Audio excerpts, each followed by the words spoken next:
Iowa, and we are painting poppies this morning. So I always start my class out with an example of what the actual flower looks like. So I have brought today a sheet for you to see that I always pass out in my class, which contains and shows the different stages of the poppy and the bud, the centers, so that you know exactly what the flower looks like. Then as I start painting, I always start in the background and work towards the front. So I start with the leaves, and on these leaves, I want them to have a variety of value to them. I want a warm value, a cool value, and then I want the focal leaf to be the largest and the lightest value. So for my focal leaf, I always use moss green and chartreuse because those two colors contain a very bright value. Then on the secondary leaves, I want one to be a cool value and one to be a warm value. So for a cool value, I will use Celadon, which is a gray-green. And for a warm value, I will use antique green. So many times I will take antique green or brown green and add some tan to that. And that'll make it more of a yellow green. And with I use Celadon, and sometimes I add antique green or blue green to that and create a cool value.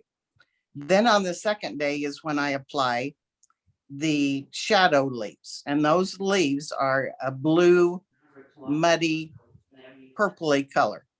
And in order to get that muddy color, I always combine the color of the subject. So if you're painting red, you will take the darkest value of that red and add blue-green to it to make mud.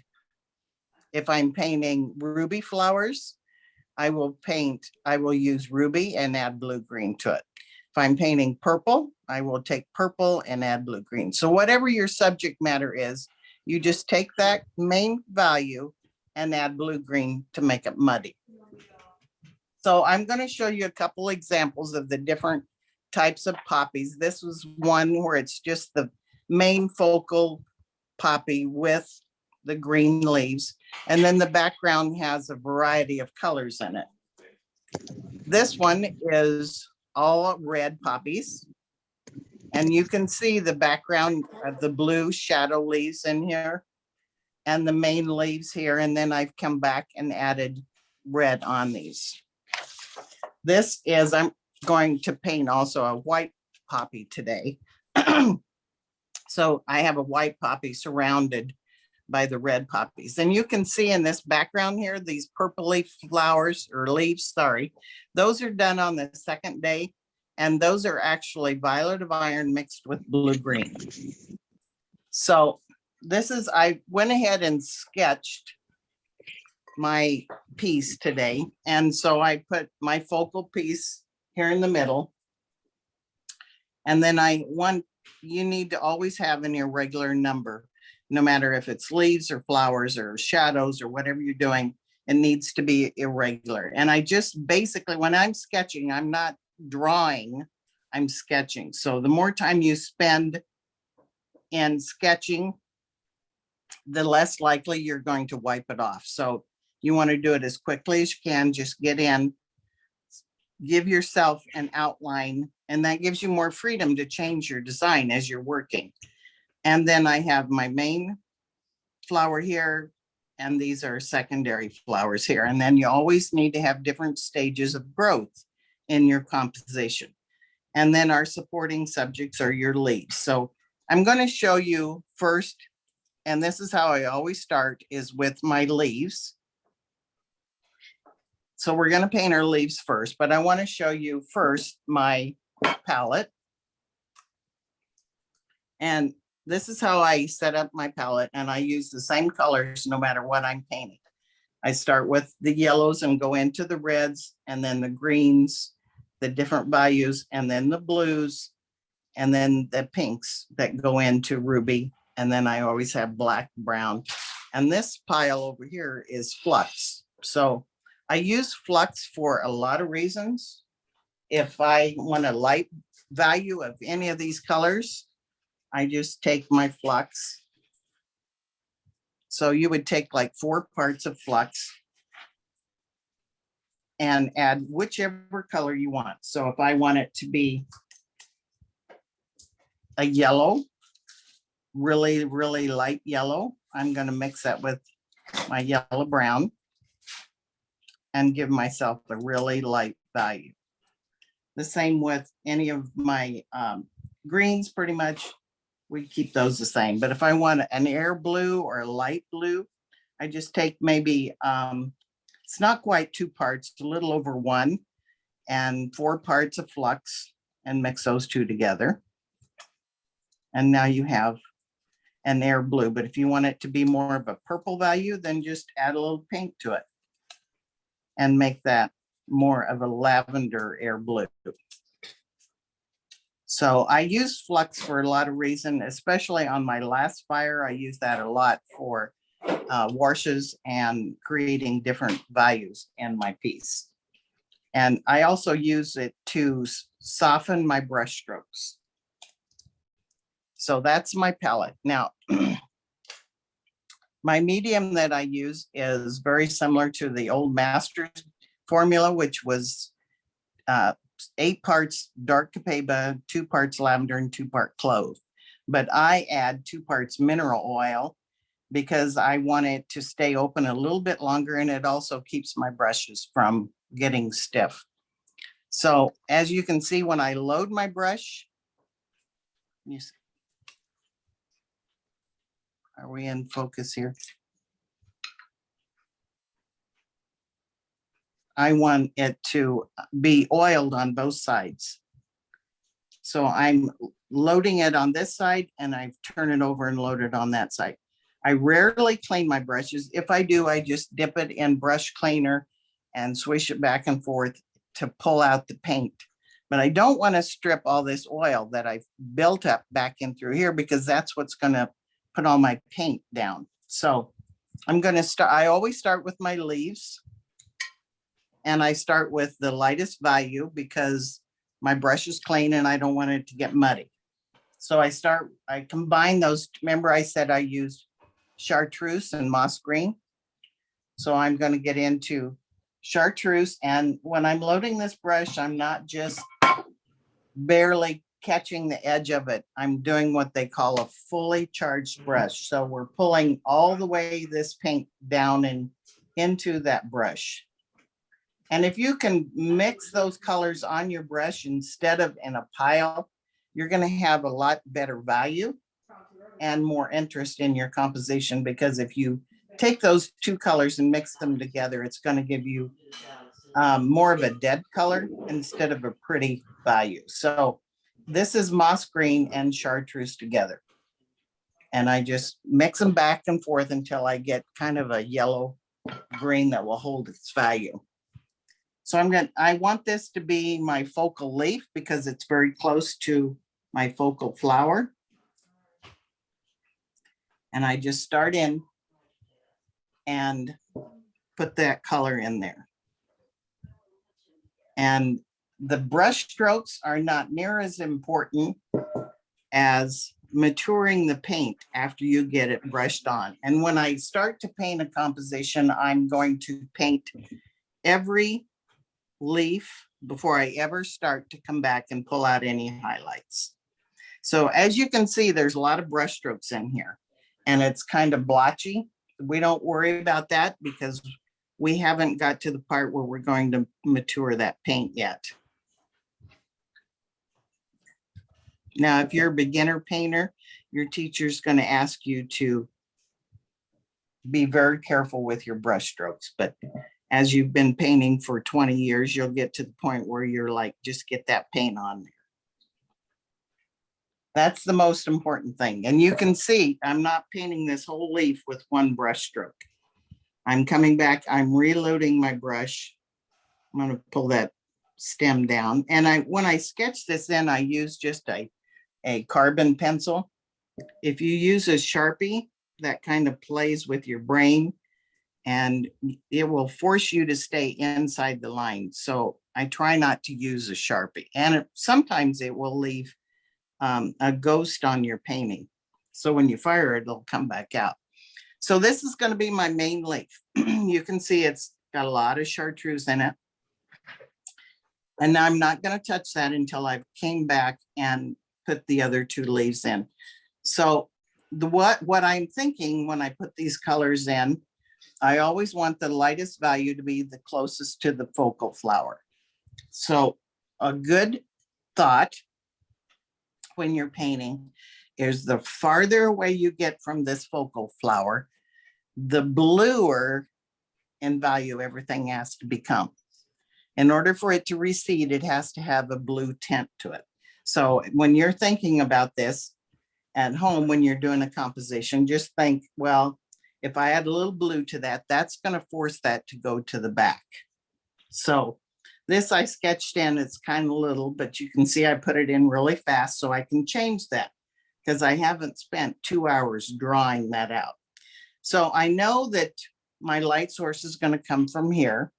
Doesn't always have to come from the left. You can choose for it to come from the right. That's totally up to you, but you need to know which direction it's coming from the very first day, because that's where you're going to put your highlights and that's where you're going to put your color choices of value. So I'm going to use, because it's going to lay underneath this poppy. And this one, as you can see, is reaching up to where the light source is coming from. So I'm going to add a little yellow to this leaf and make that more of a warm value. So what I do is I go into my antique green, which is a brown green, and that's kind of a muddy color. It's been contaminated with other colors to make it mud. It's not a pure color. So again, I'm loading both sides of the brush. I'm using the same brush. I haven't cleaned it. It's still got chartreuse and moss green in it. Now I'm going to go up into tan. And if you don't have tan, you can use yellow brown. I use yellow brown because it's not cannibalistic. So whatever color I'm going to put on this brush is going to be the first color that comes off on the plate. So if I want it to be more yellow, I'm going to load my brush last in that value. If I want it to be more of a green value, that's going to be the last coat I put on there. So I want it to have more yellow in it, so I'm going to put more yellow in it. And again, my thoughts when I put this in is I'm going to frame around this poppy. That's my main thought. And that's what my goal is as I block in this color. You can see it kind of looks kind of gross. It's kind of a icky green. But the one thing you want to remember as you're doing this, it's the muddy colors in your composition that keeps your viewer looking at your piece. If you were to have all your composition in bright, vivid colors, the viewer would become very bored within a short period of time. Move on to another piece of art to look at. Your goal as the artist is to keep them there. So we do that by giving them places to rest their eyes. So as you can see, I've gone outside my lines here. You got some heavy duty tongs. So I'm blocking this in. Can you still hear me? Yeah. So I'm blocking that in. All right. So I'm going to leave that like that. It looks pretty messy. Let's put them both in there and let's see what they use. So now I'm going to go into my blue value. So you can see here, this is my lightest value. I've got a warm value on this side because that's where my light's coming from. And now I'm going to go to a muddy blue value or a cool value. So to do that, I'm still using the same brush and I haven't cleaned it. So now I'm going to get into Celadon. If you don't have Celadon, it's just a gray green. You can make it by taking your moss green and add a little bit of blue to it and then add a little bit of pink to it. And that'll give you a grade green. And I'm going to add a little bit of blue green to that because I want this to be a blue value. So remember, we're not working in pure values here. So you see right away as I start to block this in that this has a cool value. What your goal is when you're putting these leaves in is that you want different values of green. You just don't want them all to be chartreuse or all to be moss green or chrome green or any of those that are all the same color. So as you can see, I'm not spending a lot of time making this a perfect leaf. And you're thinking to yourself, well, then why does your painting look like it's a perfect leaf? Well, that's why. We're going to find out here in about 3 seconds what we do to change this composition. So as you can see, I'm not even following my line drawing. All I'm doing is giving myself a place to put this color and a direction. And then I'm going to use that to mature it. Now I've got 3 values here. So if you're a person who can paint wet on wet, this will make your life a lot easier. So you will, if you come into antique green and black green, and if you can do this on the first fire, you're going to have a different color in your piece than if you layered this from first to second fire. And so I'm just anchoring at the base on these leaves with this antique green and black green. So what I'm looking, this would basically be your second fire. And anywhere I want to put a turnover, I'm going to put this dark value in. This will save you a lot of time. And it gives you a nicer melded color than if you fire this, come back and add black green and blue, or black green and antique green on the second fire. All right, and you can see I'm only putting it at the base or wherever I want to do a turn back.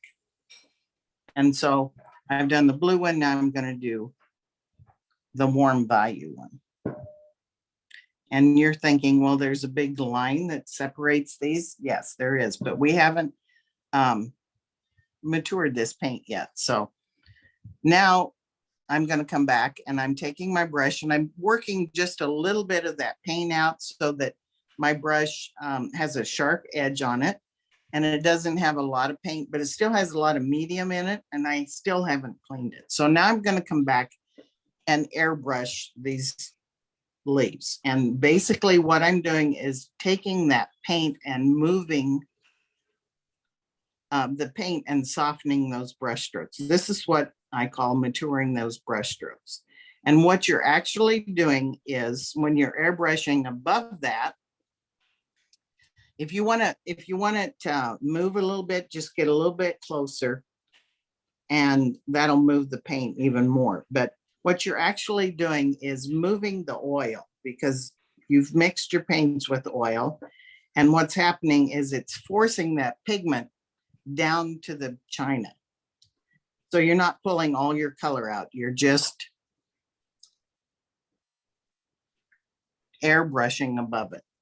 So when it gets a look, I don't know if you can see this on the actual camera or not, but if you hold it to the light, it will have kind of a film over the top of it. It looks like, you know how your paint looks when it starts to dry?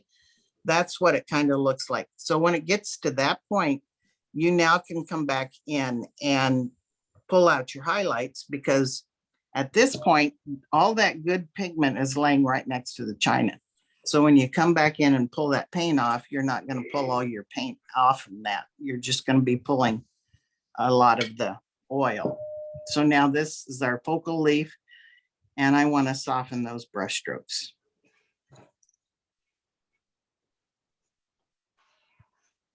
And again, I'm airbrushing. A good way to practice this is to try to tickle the hairs on your arm.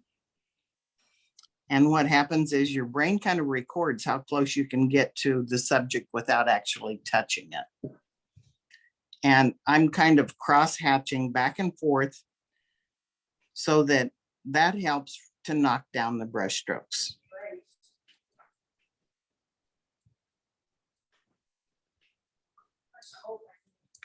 So now I'm going to come back in and do probably what your teacher told you not to do, is I'm going to come in and find where I want these petals to actually show, or the actual parts of the leaf. So I want this leaf to kind of turn over. So I'm going to just use my wipeout tool. And remember, these poppy leaves are very, have lots of in and out movement on it.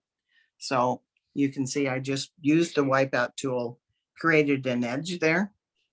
And on this one, I'm going to leave that one like that. This one I want to turn over a little bit. So you need to have a straight edge when you do a turnover. So I'm going to come over here and pull this so that it actually duplicates what the that other leaf, the other side of that leaf looks like. So then if I want to clean up the edges, I use either one of these, they're called style sticks, which I shouldn't even show you because they don't make them anymore. But if you have them, you need to hang on to them because they're hard to find. I'm sure they're from China, so that's probably why we can't get them. And then, or you can use your Q-tip to clean the edges up.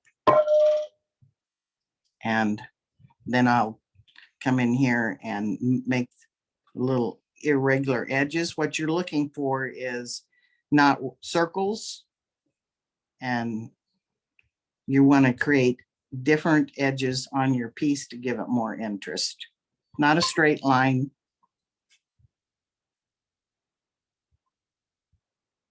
So this one seems to be a little large, so I'm going to come in and make it a little smaller. So this is how the style stick works. It doesn't create a buildup. It kind of wipes the paint off. It has kind of a suede material, so you can just clean it in your brush cleaner. And I'm going to come over here and pull that one in like that. This is too long here. So you can just use that to clean up your edges. And then I want this to be the top of that leaf. Therefore, I don't need it to be that long.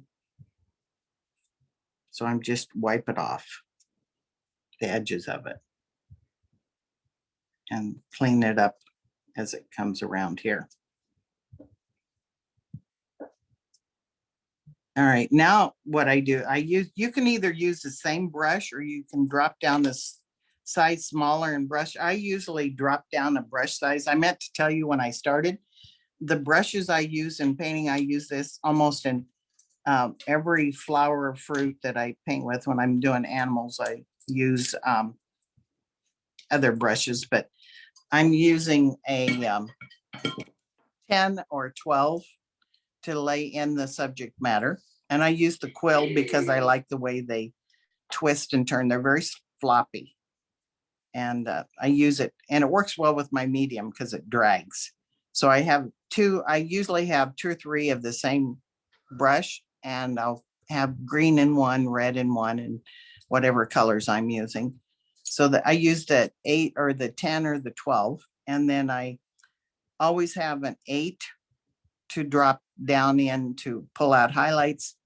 And then sometimes I'll use a 4 or a 6.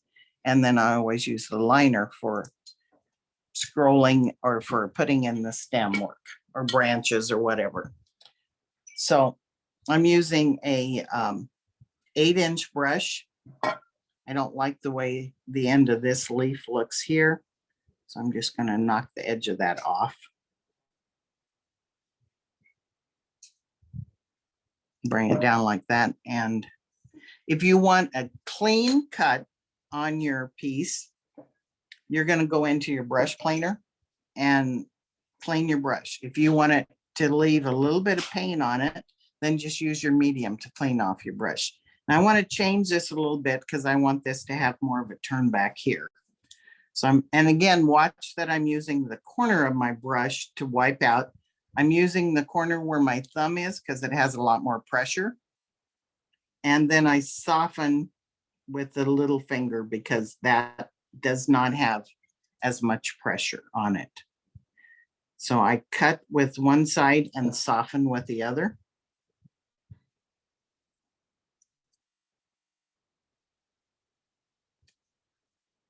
Sorry. And then I'm working my way up the piece and continually cleaning my brush as I come around here.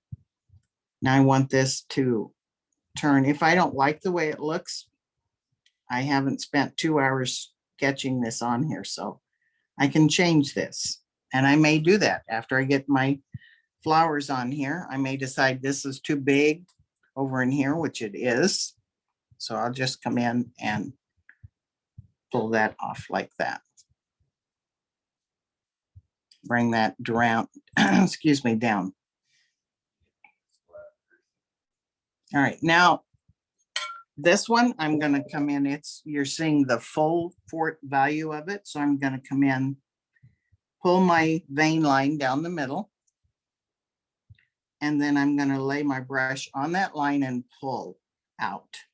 You always pull your brush strokes in the direction that whatever your flower or leaf or whatever direction it grows in. So you don't want to pull this way. It's growing this way. And so I just lay that brush stroke down there and pull.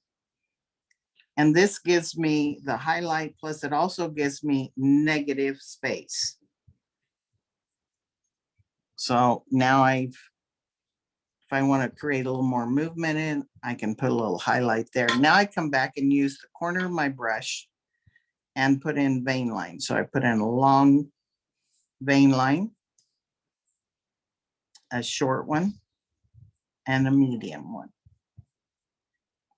Again, we're thinking irregular numbers and irregulars. So we have long, medium, and short. And here's our focal leaf. We want it to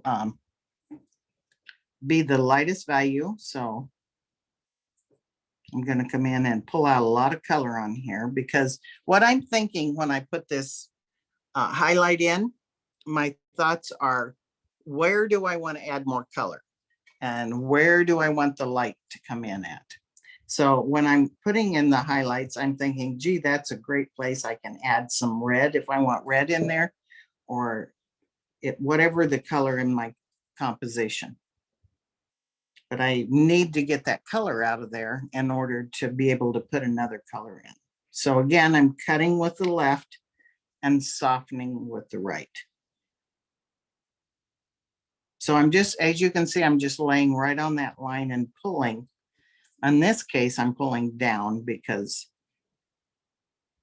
that's the direction of the fold. So here I'm going to make this kind of just turn a little bit here to give it a little cup.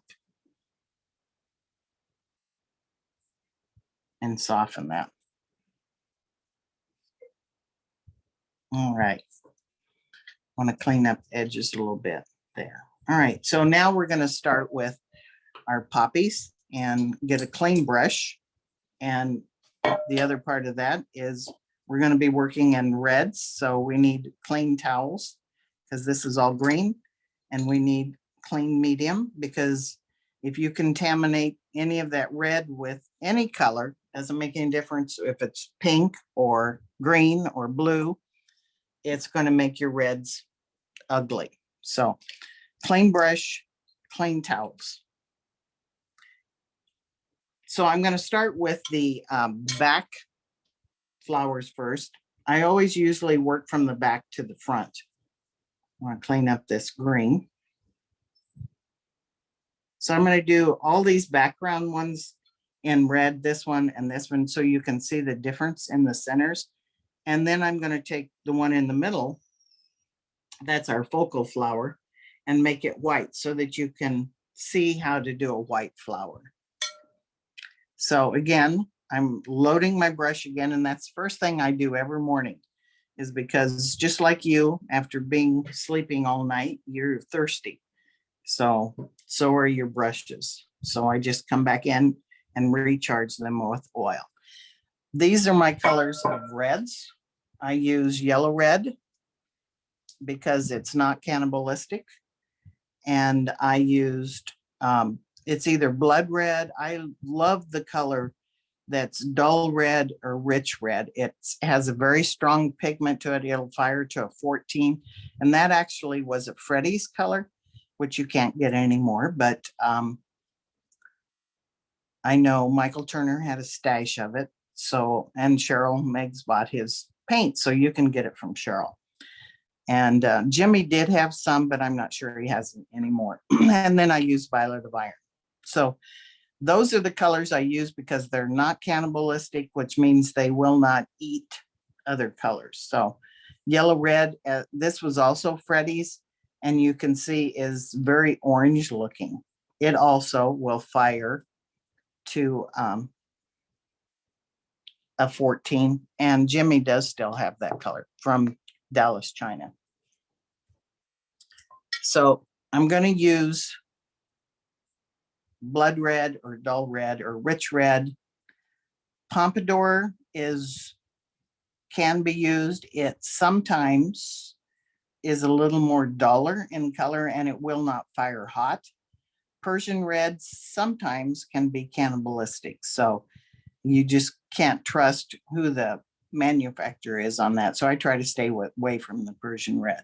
So again, you can see I'm loading my brush on both sides to get that paint on there. And I'm going to start with this little bud here.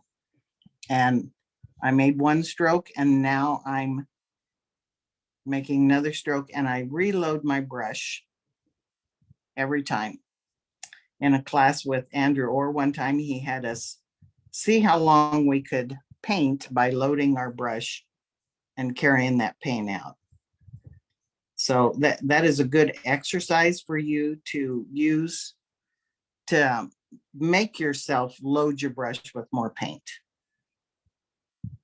Stephen Hayes always said, you know, you brush your strokes on the first stroke you've mastered it, the second stroke you bruised it, and the third stroke you've killed it. And his comment was, we're all on death row. So many times when I'm loading my painting my piece, I will count my brush strokes, because if you're talking or carrying on a conversation with somebody or distracted, you will brush your piece to death. The key is to reload your brush with more paint. Then you can come back and hit that again and not pull all your paint off. So again, I'm going to do these other two flowers back here. And when I start in with this, I'm framing around this focal point. That's why I leave my focal one to the very last, because for two reasons. I'm thinking maybe I want to change that focal flower, just like this leaf here. I'm going to paint right over some of this green with this red. Now, you can put red over green as long as you don't play in it. If you come in here and start digging at that, you're going to make mud. Just lay it on there, don't touch it, and it'll fire red. But if I come in here and start brushing those, mixing those colors together, I'm going to have a pretty ugly green red there. So I'm leaving a spot here in the middle for that center. Your centers should all be the same size. And again, you can see I am not making the perfect brush strokes.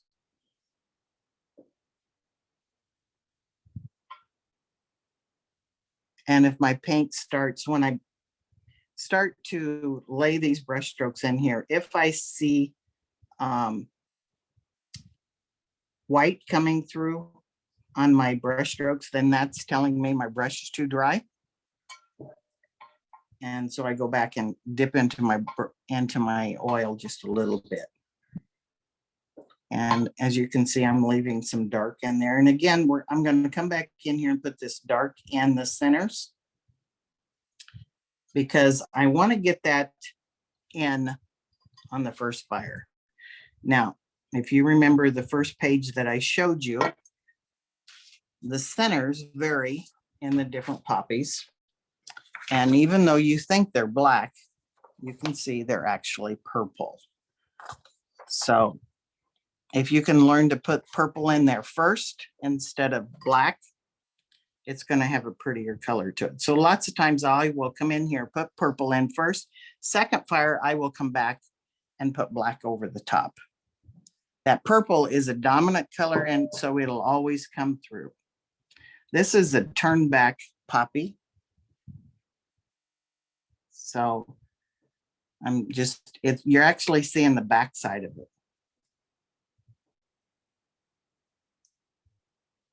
And I'm starting at the base of these petals and pulling towards where it attaches at the stem.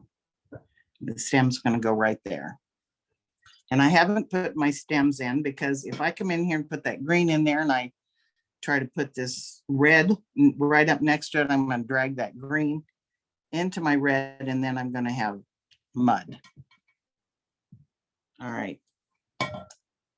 Now I'm going to block all this in, and I still have not come in and matured this paint, nor have I shaped up the flowers, nor have I pulled any highlights out of it. I'm going to leave it like that until I put my focal flower in. And again, I'm going to get a new brush that doesn't have any paint in it. And I'm going to clean out my ink well, oil well, and I'm going to turn my paper towel over so it's clean, because now I'm going to use another color and I don't want to contaminate all that. So in order to make white, a lot of painters will use maybe a rose, I think old rose or different colors. And the purpose of that is it gives them a green gray color. But if you can learn to use and make gray yourself, you're going to have a prettier looking flower. So how do we get gray? Well, you mix your primary colors to get gray. So you can either use yellow or green, because that's your yellow source. And then you need blue and pink, and you mix all those together. Now you can take those, mix them up in a pile and have a solid color. But again, if you can learn to load your brush in these colors and move down, you're going to get a variety of grays in your flower, and it's going to give you a lot more movement in your piece and a lot of variety in your colors. So I'm going to use chartreuse. You could use yellow brown if you wanted to. Actually, on this right side or the left side here where the light's coming from, I'm going to use yellow brown. Then I'm going to get into, you can either use your air blue or your medium value blue, whichever one you want. It's the blue that makes your piece gray. And then I'm going to use my lightest value pink. If I want it to be a real dark gray, I'm just going to work down my colors, go to a darker value yellow or darker value green, a darker value blue or darker value pink. That will change from light, medium, and dark gray. So I want this to have a yellow looking gray on this side. You can see the yellow that's in there. Don't mix it to the point where it's completely smooth. Oh, looky there, I got some red in there. That's good. So I'm still using yellow as my mix here, because I want that sunshine to come in there. And it looks kind of mucky, doesn't it? That's what you want. And I'm dragging some of that red in there, because you know what? That's going to give you reflected color. Now I'm getting towards the right-hand side of this flower, so I'm going to add a little more pink to that color. I want it to be a different value. And you can see that, I didn't stay in my lines, and I've drug some green in there. That's even better. And there's some more red.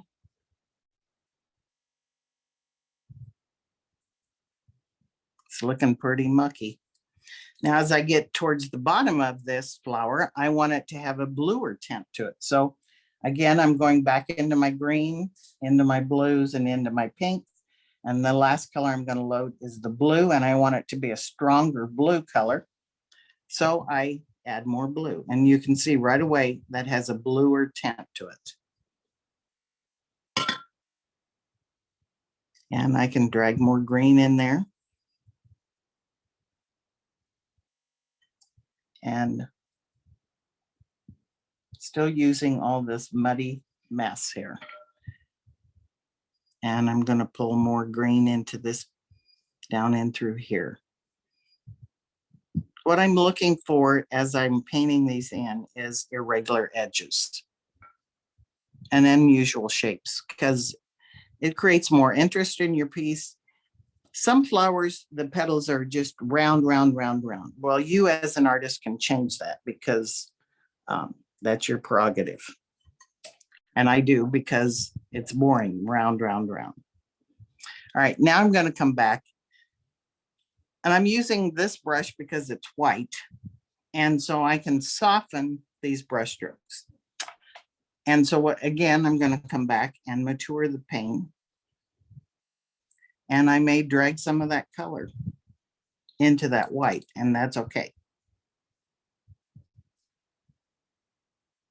So again, when it gets to the point that I can see that film over the top, then I know that I can come back and pull out highlights out of it, because that pigment has settled a little bit. Okay, on this particular one, we're seeing the back side of that. So what I'm going to do is I'm going to use purple and black, and I'm going to put the centers in that right away.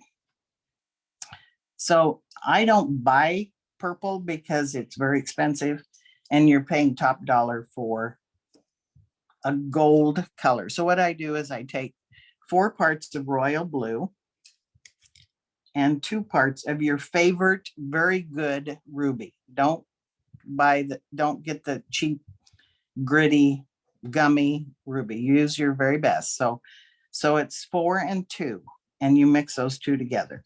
And you've now got a paint that's got a lot of cobalt in it, and it has less gold in it. And it's going to work better for you. It's going to be smoother.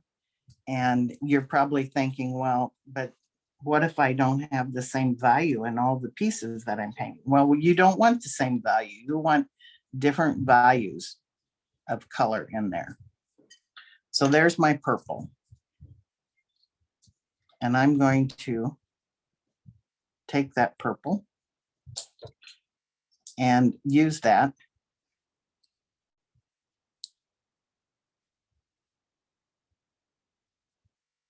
And put that in over the top of this red. Now, if you don't like to paint red wet on wet, you're thinking, I'm going to really screw this up. So wait until the next fire. But if you can learn to do this, you're going to, again, get a prettier color. So I'm just going to come in and hit the top of that and put that purple in there. You can even add a little black to it if you want it to be darker in value. So I'm just hitting it, and I'm reloading my brush, because I know the centers of that is right underneath there. And again, I reload my brush, and I'm dragging that brush, and as I'm hitting it really hard at the beginning, and then as I get out, I'm lifting my brush so that you see how it leaves striations and brush strokes there. You want that because it kind of bleeds.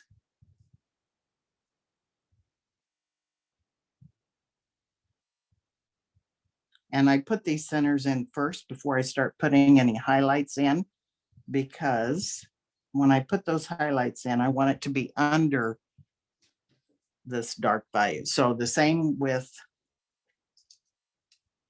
my center on this red one.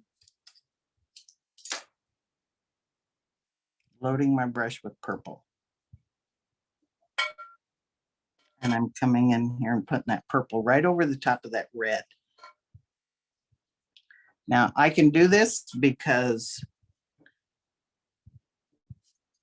purple red has blue in it, so, and purple has blue in it, so this is not going to make mud. And again, I want a regular shape here. I don't want a circle.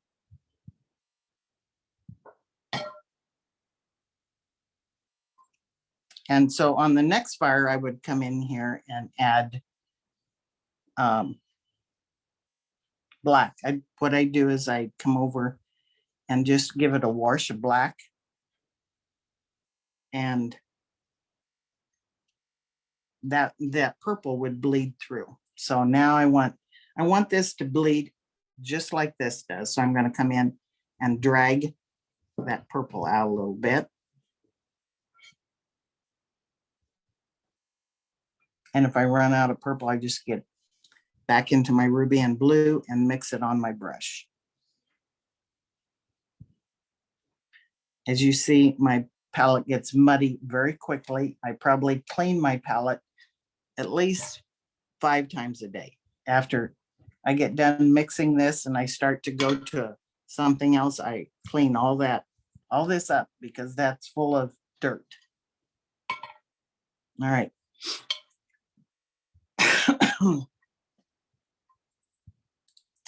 Now I'm going to come back in and pull out those brush strokes. So this is what it looks like before I ever start to pull out any highlights. And when I get done looking at this, I'm thinking to myself, do I want to change the composition? What do I need to add?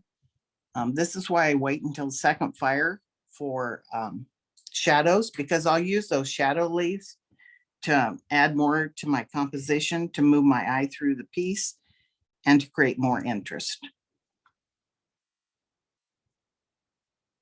So after I get done, then I start carving and cleaning up all the edges. So again, I'm going to drop down a brush size. I laid that in with a 10 and I'm going to come back and pull out highlights with my 8. And I'm going to use a clean paper towel because if I don't, I'm dragging all that paint back onto my piece that I don't want.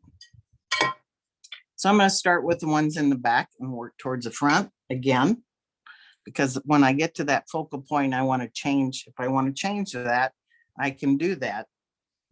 If I paint this first and clean it all up, then I come back and I've gotten into it and I have to start all over again. So I'm going to start again, cutting with my thumb side of my brush. And I could use my wipeout tool. And now I'm going to soften that brush stroke. There are many different types of poppies. So you can, they can have multiple petals to them. Some of them have real raggedy edges. So it's up to you. This is very similar to the Flanders field type poppies. And in reality, the Flanders field poppies are just round on all the edges. But that's boring to me. So if I want to do a turn back, I'll just see that edge right there. I'm going to use the back side of my brush and just hit a little bit, drag it down a little bit, and that'll give me a turn back. So I'm going to do that again so you can see it. Okay, I've cut right there to create a petal through here. So now I'm just going to use the corner of my brush and hit that like that.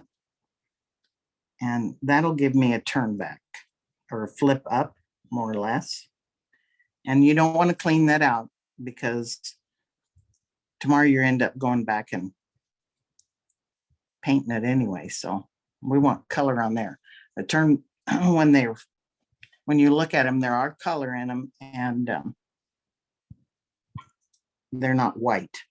So you don't go to the white of the china. See this edge right here that I cut that's a straight line. So we want to change that. So we just pop that out a little bit there, create more interest. Soften that brush stroke.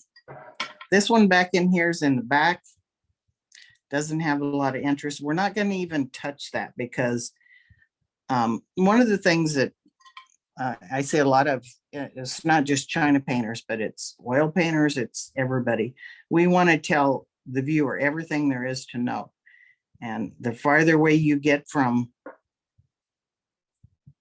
that focal point, the less you see. So don't detail everything. So give the viewer a place where he can start creating interest in it.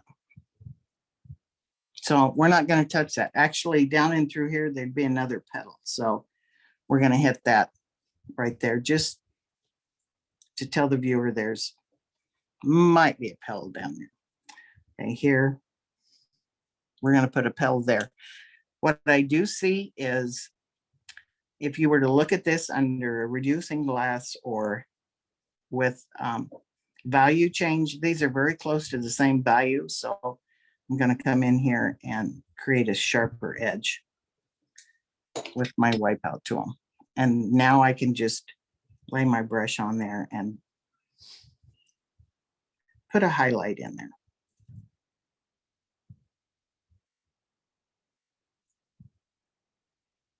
Let's turn that together on that one.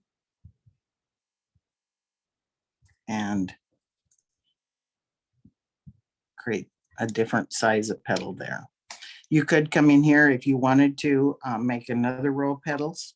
They do have that. So that's your prerogative as an artist to change that, to make it whatever you want it. But if you're painting for the Poppy Society, you want to paint it exactly like they are. Otherwise, you're going to get the Poppy police after you. So they will call you on it.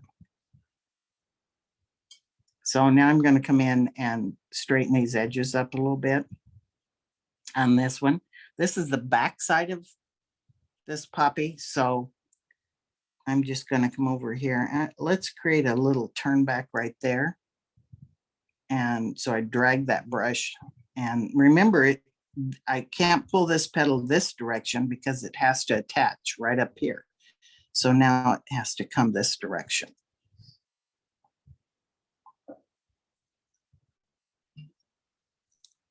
And I'm going to pull that one that way so that this looks like there's a petal underneath. And let's do a little turn back there.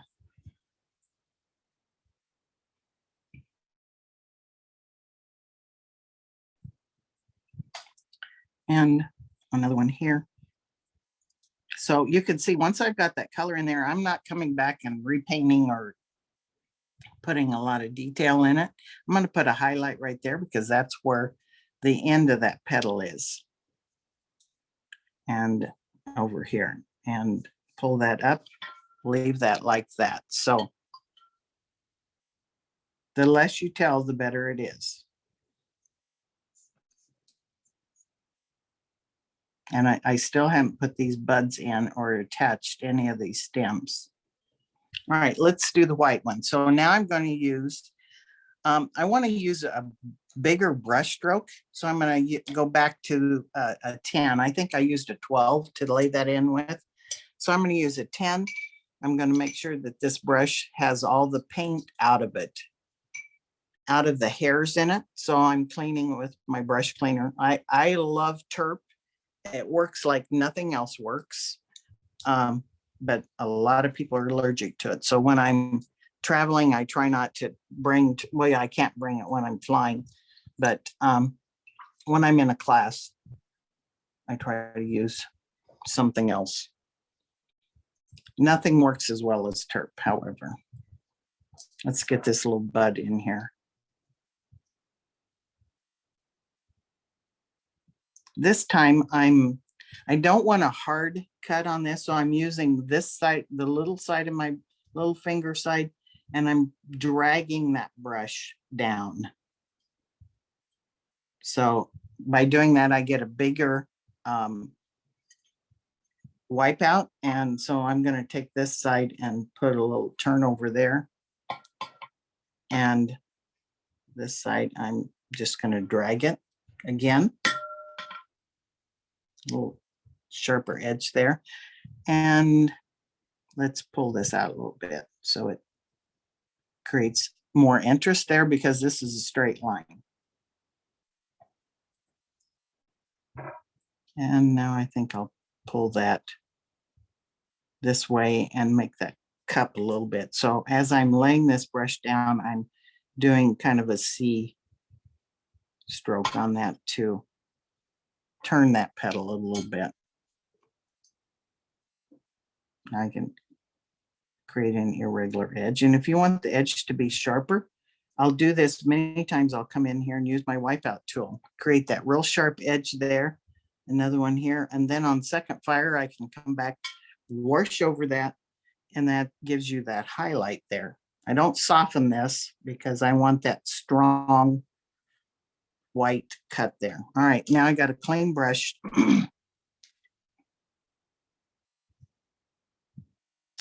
And when you're working with white, you're going to have to make sure that you get enough color out, because if it looks gray or muddy, that's what it's going to be when you get it fired. It's going to look just like that. So once you wiped it out once, go back and wipe it out again, because once that's fired, that's not going to change. All right, I'm going to start here at the top. I'm going to do a little turn back here and just use the edge of my brush again to create that. And then I'm going to drag that paint.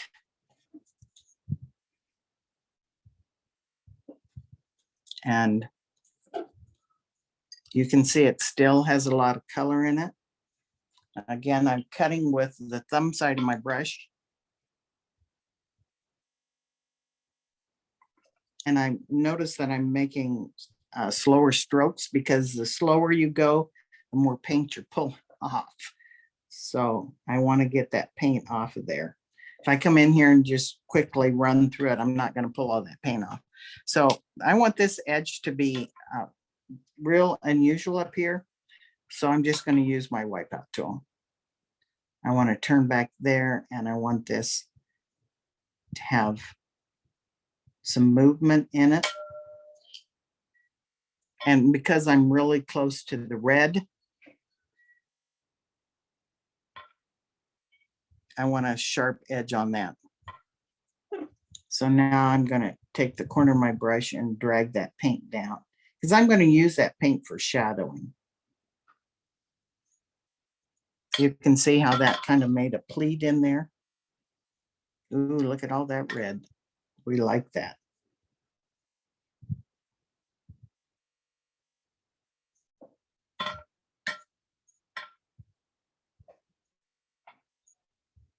And this side, I'm going to come over here and create an edge on that, drag that paint in there.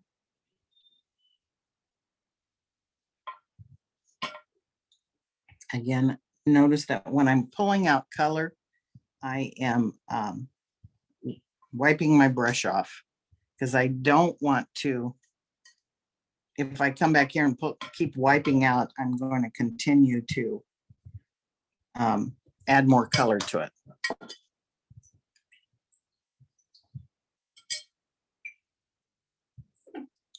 Now I want to lay my brush here and pull some of that green into that red, because basically your white flowers are just a reflection of the colors around it. So dragging this red and this green into your focal flower is going to create more interest in your piece, and it's going to make it more uniform and create unity in your piece. So this side of my composition is lost. You see, there's no edge on that. So I'm just reloading my brush with some pink, and I'm going to come in here and create an edge on that.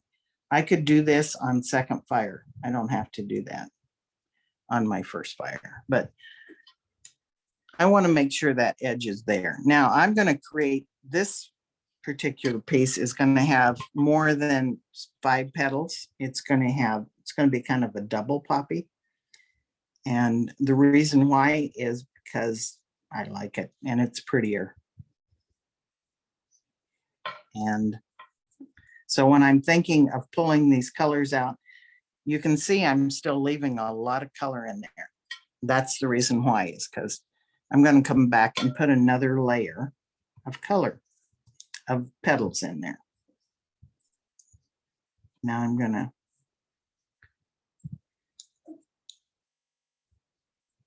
and if I have something that a petal that's too long, I can change that, because if I fire it like this and you think, oh my gosh, that petal looks awful, why is that too long? I can come back here on, remember I said I do my shadows on the first fire or second fire. So what happens is I come back and resist where I want to change this. So I would resist everything I painted today. And if I want to change the outside edges of this flower, I just don't resist that. And then I'm going to come back and put shadows in. I'm going to cover that all up with dark colors. So the shadow leaves that I would use on this one would be violet of iron mixed with blue green. This has, I'm right up next to that green, so I'm going to use that green and create a irregular edge there. Same here. So I'm getting into the green and dragging that paint into my white. So you can see this is not a flat, oh, what was it, rose, something white rose or something. Yeah, white rose, that's what it was. Was a color. It's very dead. It's a dead color. It's just mud. So if you can paint using different colors, you're going to have a prettier piece. All right, now I'm going to clean my brush again, and I'm going to come back and put another layer of petals in here. This is up to you. If you don't want to do that, you can make 5 petals. That's totally your painting. You get to choose. Unless you're doing a piece for a botanist or somebody in the garden club. And what I don't want to see is I don't want to see all these petals the exact same size and the exact same shape. So remember I said after you come back and take off more paint. Because even though you think you've taken off a lot of paint, you probably need to take off more. So 1, 2, 3, 4. And what I do is I come in between where I painted the first set of petals and put out another one. And what I'm thinking of is shapes, irregular shapes, and for them not all to look alike. I don't like the edge of that petal. So I may change that straight line there. I don't like that. Maybe I'll put a turnover there. And you probably can't see this turnover because it's white. And so on the next fire, when I came in here and do the shading on these, this white flower, I'm going to use all different colors to shade with. I'm going to use some blue-green. I'm going to use some tan. Now watch what happens if I come in here and add a little tan to that and create a shadow there. Tan is a really pretty color to use on a white flower. So I'm going to come in here and use a little bit, maybe a little yellow red. And looky there. This is an Elzora,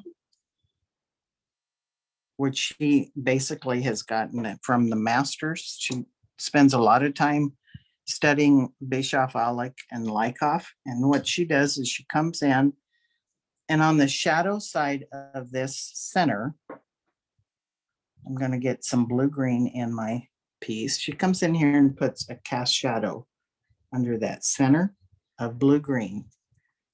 on first fire, because what she wants is she wants that blue-green to meld into that paint. And then on the light side, she's going to pick up some yellow, brown, or tan. And then on the next fire, watch what she does. She comes in here with some yellow, red. This is exactly what Bischoff Phenolic did. And now we're going to pick up a little ruby and put that on the right side around that button. So the center of this flower is a button. And so what I'm going to do is I'm going to load the right side or the left side of my brush with chartreuse. I'm using a size 4 brush. So I'm loading the left side with chartreuse and the right side with antique green. And by doing that, I've created a value change right from the first fire on the first brush stroke.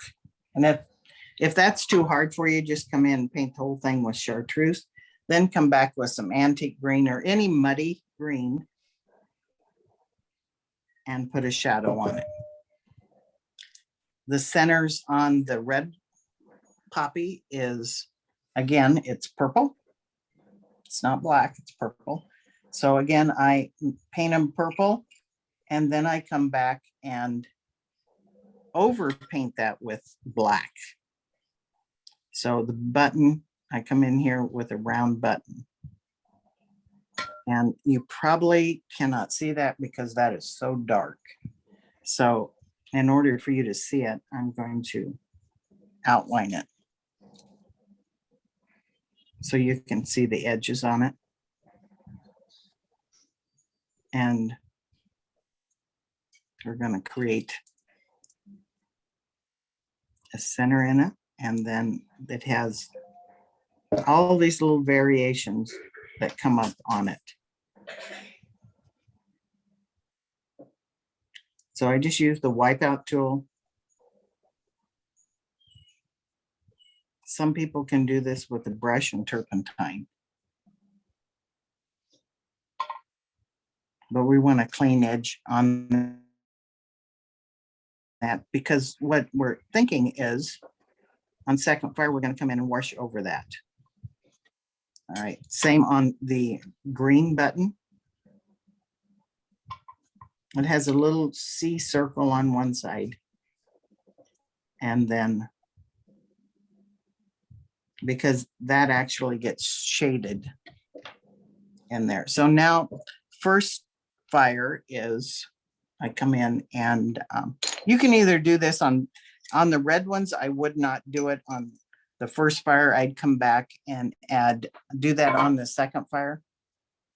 But on the white ones, I'm going to do it on first fire. I'm doing 3 layers of seeds. And what I'm looking for, I'm using turp as my medium. And what I'm looking for is an irregular shape. I don't want it to be a complete perfect circle. And you can see when I use turp, it kind of bleeds a little bit. And now I'm going to use this is the liner brush. Simulomer. And מאוד. מה זה לא אומר? אם הוא היה אומר... I'm using my liner brush to create these lines in here.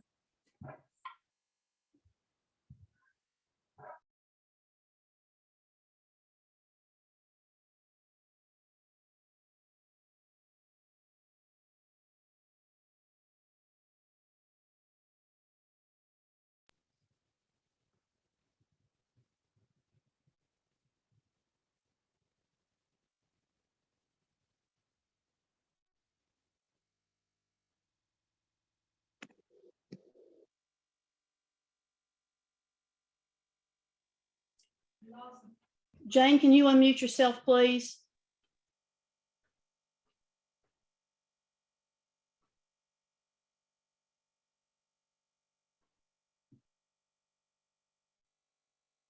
Unmute. All right. Better? Can you hear me now? Yes, thank you. Okay. All right. So now I'm going back into the purple. I'm going to put that on my red.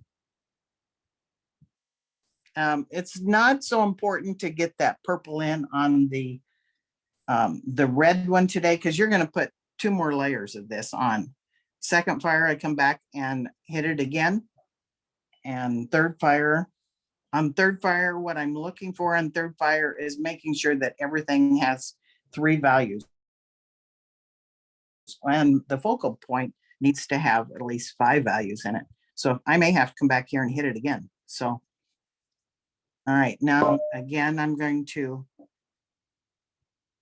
pull out some stems that go to these seeds. And again, we're not going to put a stem on every seed because you're not going to see them. Then I come back, most important on first fire is to put that negative seeds in there. I'm just using the end of my wipeout tool, randomly hitting it, and try not to make them a complete perfect circle. And I'm not cleaning my brush or cleaning off my wipeout tool, because as I hit this 3 or 4 times, I'm picking up paint. And when I hit it back down, I'm depositing that color. So I like that. So now I'm going to clean it off and hit the white one. And on the second fire on this white one, I would come back, and first fire was yellow brown. Second fire will be yellow brown too. Third fire, I would come in here with maybe a little bit of yellow red. I want 3 values on those seeds plus negative. So now let's put the stems in, and remember your stems will attach to whatever they're coming, will be the same value or color, or whatever they're coming out in. So people say, what color should I paint my stems? Well, this is coming out of that icky yellow leaf there. So I'm using tan and antique green, and I'm using my liner, and the only medium I use in my liner is turpentine, basically is what I use, but your brush cleaner. So I'm going to come in here. This attaches right here, creates a little ball there, and I just come in here and press. And as I press, I'm lifting just a little bit, and when I lift, it's depositing a shadow side there. Or more medium. And then I just pull it. What I like about turpentine is it dries very quickly, it pools and creates texture. None of the rest of the brush cleaners do that. Sad to say. So I can even come back here and add shadows and texture on this because it's drying, and I can paint right over it. So I'm pulling out some hairs here. Don't get carried away. And drawers there that have to have some stems. Again, I'm color matching whatever leaf color I used. That's what's going to be attached to that leaf. And the important thing is to come back and pull out highlights out of those leaves, because the stems, if you don't, you have a dead stem. And you've all seen it. I've seen it on my pieces many times and think, oh, why didn't I pull out a highlight on that? So just come back and pull out a highlight. Same on this one. I painted that in to begin with, so I'm going to come back, and plus by pulling out highlights, then I can come back tomorrow and add another color on there. And then I have another leaf up here, so that has to have a stem, and that's that yellow brown and antique. That's going to come down through here. What I'm looking at is different lengths in these stems. I don't want them all to be the same length. I don't want them all going the same direction. And this one, I can decide what color of stem I want to put on that one. This has a larger button to it. So again, I'm just using the brush cleaner, and as I lift, it's going to put a shadow there and a highlight where I press down and pull. And that's going to naturally give me texture, and I'm going to drag a little bit of that red in there, because if I didn't do that, I'm going to put that in tomorrow anyway. So I want reflected color in there. I want mud. Mud is sometimes good. All right, here we're going to attach the stem to that.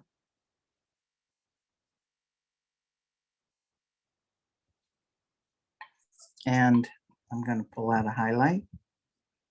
Tomorrow on second fire, I'd come back here and drag some of that red onto that stem. Why? Because that gives me a transition between my reds. It flows all the way through there. This stem is going to be a bud that just is new, hasn't opened yet. So I'm just going to put press and pull that stem there and bring it out here. Press and pull. And again, I'll come back and pull out some hairs. We got all of our stems in. We do. We got our leaves in, but we don't have any stems for our flowers. So sometimes your leaves, they're off from your leaves, so that would work. But I got 1, 2, 3 stems, so we're good. Oh yes, no, I got 2 buds here and a bud over here. But they could come off from these leaves, so, or off from these flowers, so they could come from that. But I think I'm going to come over and pull a smaller stem here, because I look kind of skimpy over here. And again, I don't want to see, I've brought that down, and your brain's going to do that every time. It's going to pull them the exact same length. So create this one. I'm going to do a line opposition on it, so they don't all look like they're going the same way. And now I got an even number of stems, so come back with a different one. I'll bring this one all the way down.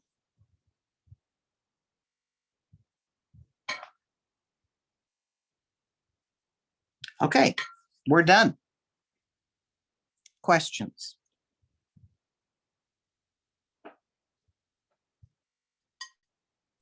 If you would like to ask Jane a question, please unmute yourself and ask her a question. Jane, this has just been a fabulous presentation. I have thank you. enjoyed it immensely. You are so Well, talented. Well, thank you. It's a lot of fun. We do love what we do, don't we? Yes. Not everybody gets to do what they love to do. So again, if you would like to ask Jane a question, please unmute yourself and ask her the question. Oh, I surely didn't answer everything. Well, you were very, very thorough, and thank you Thank you. again for this You're wonderful welcome. presentation on poppies and the iPad Zooming. It's been fun. And so thank you again. We'll have this recorded this afternoon on the iPad Museum YouTube channel, and then it will be uploaded possibly tomorrow on the iPadInc.org website, and that will have the recording plus the studies that Jane prepared for us. Thank you, Jane. It was wonderful. Thank you. Thank you all for coming and enjoying me. I enjoyed it. Thank you very much.